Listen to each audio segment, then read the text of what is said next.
इसका मतलब ये नहीं कि आप तुरंत जेल भेज दें। अभी भोकाल टीवी के संचालक को जेल भी भेज दिया गया है।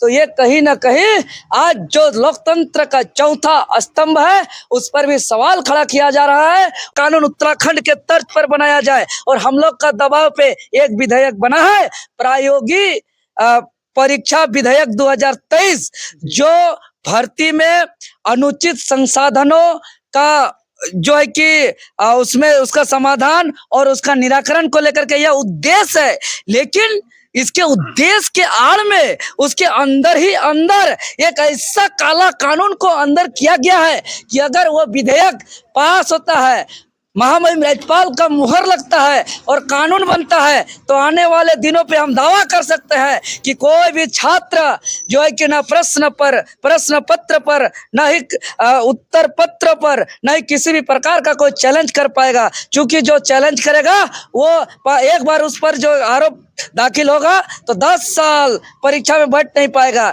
दोबारा अगर वही छात्र पे आरोप दाखिल होगा, आजीवन वो परीक्षा नहीं बैठ पाएगा। उसके अलावा जो ये विधेयक आपका 17 पेज का विधेयक है, जो इसमें कुछ त्रुटि है जिसको सुधार करना, हम पूरा विधेयक को गलत नहीं बोल रहे हैं, कुछ बहुत अच्छा है जो सराहनीय है, स्वागत योग्य है, लेकिन इस विधेयक में 4-5 कंडिका ऐसा है जिसको हर हाल में संशोधन करना होगा।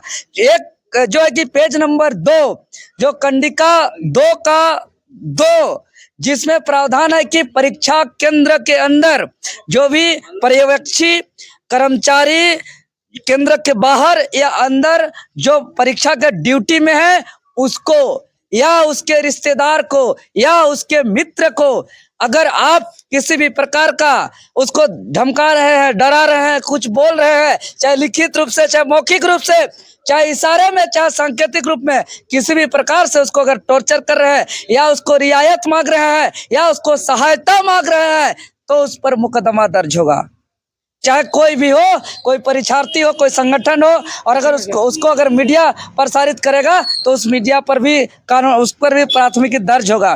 पेज नंबर 6 कंडिका नंबर 2 का 2 में कहा गया है कि कोई संस्था या कोई व्यक्ति या कोई संगठन अगर कोई प्रश्न पत्र पर या उत्तर पुस्तिका पर किसी भी प्रकार का चैलेंज करता है और अगर वो चैलेंज गलत साबित होता है तो उसको प्रसारित करने वाला न्यूज चैनल को भी जो है कि मुकदमा दर्ज किया जाएगा और संस्था के संगठन के नाम पर भी एफआईआर दर्ज होगा। तो यह काला कानून है कि नहीं, बताइए। तब अब संगठन डरेगा आवाज उठाने के लिए, मीडिया प्रसारित करने के लिए डरेगा, क्योंकि जेपीएससी में जो हम लोग लगातार आंदोलन किए, कई ऐसा आंसर की जो गलत दिया था आयोग, कुछ लड़ाई किए, चूंकि यहाँ 10 गो 12 गो यहाँ सामान्य ज्ञान है झारखंड का, अलग अलग किताब में अलग अलग आंसर है, जो किताब छात्र पढ़ा है उसके हिसाब से आंसर देता है। अगर वो आंसर को आयोग की ओर से अगर गलत बता दिया जाता है तो उस किताब के आधार पे वो चैलेंज करता है।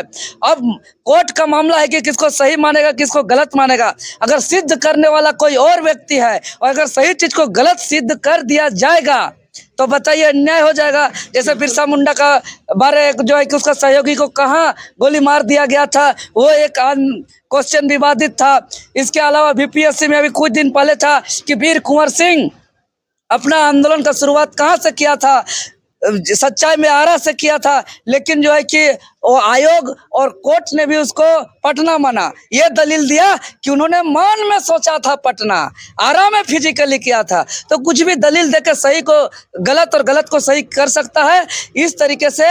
इसके अलावा आपका कंडिका 23 का 1 और 2 में स्पष्ट रूप से कहा गया है कि इस अधिनियम जो विधेयक अभी लाया है प्रतियोगी परीक्षा, इस अधिनियम के तहत अगर किसी पर एफआईआर किया जाए तो उसको एफआईआर करने से पूर्व उस पर कोई जांच नहीं किया जाएगा, सही है कि गलत है, झूठ है कि सच है, उस पर कोई जांच नहीं होगा और उस पर एफआईआर होगा। और जिस पर एफआईआर होगा अगर उसको पुलिस प्रशासन गिरफ्तार करना चाहे तो 23 का ख में उल्लेख है कि कोई भी वरीय अधिकारी या अन्वेषक अधिकारी का अनुमोदन का जरूरत नहीं है। तो बताइए ये काला कानून है कि नहीं है।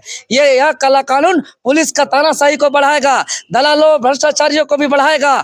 छात्रों जो हिम्मत दिखाते हैं चैलेंज करने का, आंसर को, क्वेश्चन को, उसका मनोबल घटेगा।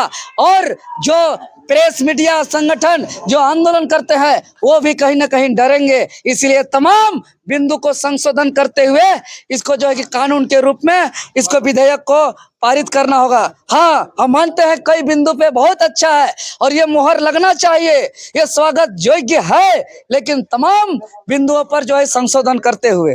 आंदोलन का लड़ाई आप लोग लगातार 7 महीनों से कर रहे थे, लेकिन अभी शांत, आगे क्या रणनीति है इसके लिए? अभी कोई शांत नहीं है। अभी जितना विधायक सांसद का हम लोग लिखित रूप से दिए हैं, ये विधायक सांसद जो लिखित रूप से दिए, इन लोग को हम लोग अंतिम अल्टीमेटम देके मौका दिए हैं यह मानसून सत्र पे, लेकिन आज बीत गया, लास्ट 2 दिन बचा हुआ है। अगर ये 2 दिन में नहीं आएगा तो हम एकदम कह रहे हैं कि आने वाले दिनों पे हम लोग आंदोलन उतना ही तेज करेंगे जिस प्रकार अभी कई आंदोलन को हम लोग ऐतिहासिक बनाए हैं, चाहे वो डिजिटली आंदोलन हो, चाहे फिजिकली आंदोलन हो, चाहे ट्विटर कैंपेन हो, चाहे मुख्यमंत्री आवास घेराव हो, चाहे विधानसभा आवास घेराव हो, चाहे बंदी हो। आप देख रहे हैं कि हमारा आंदोलन को तोड़ने के लिए कई जो है कि टॉर्चर किया जा रहा है, ध्वस्त करने का साजिश रचा जा रहा है। आपको जानकारी के लिए बता देंगे कि हम जो है कि हम लोग पर कोई झूठा FIR तो कर ही रहा है, न्यूज चैनल पर भी जो है